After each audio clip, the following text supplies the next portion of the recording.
আসসালামু আলাইকুম বন্ধুরা, শুভ বিকালবেলা। কেমন আছেন আপনারা? যাই যেখানে আছেন ভালো থাকবেন। ছোট্ট একটা কথা বলবো, একটু ধৈর্য ধরে শুনবেন। যেহেতু আমরা মানুষ, পৃথিবীতে আমরা গুনাহ করেছি, অন্যায় করেছি, পাপ করেছি, কিন্তু যে কোনো মুহূর্তে আমাদের নিঃশ্বাস ত্যাগ হইতে পারে। এই তো মাহে রমজান আর 2 দিন 3 দিন বাকি আছে। আসেন, আমরা পিছনে যে গুনাহগুলি করেছি এগুলো আল্লাহর কাছে ক্ষমা চাই।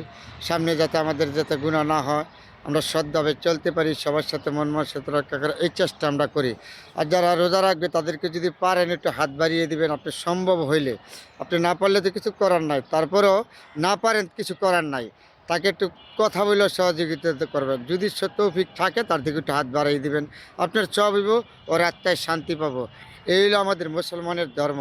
মুসলমানের ধর্মকাণ্ড যদি আমরা না মানি তাহলে আমরা মুসলমান না। একটা ভাই বিপদে পড়বে, আরেকটা ভাই এগিয়ে যাবেন, এটাই হলো আমাদের নীতি। আপনি আমাকে সাহায্য করবেন, আপনাকে করবে আল্লাহ।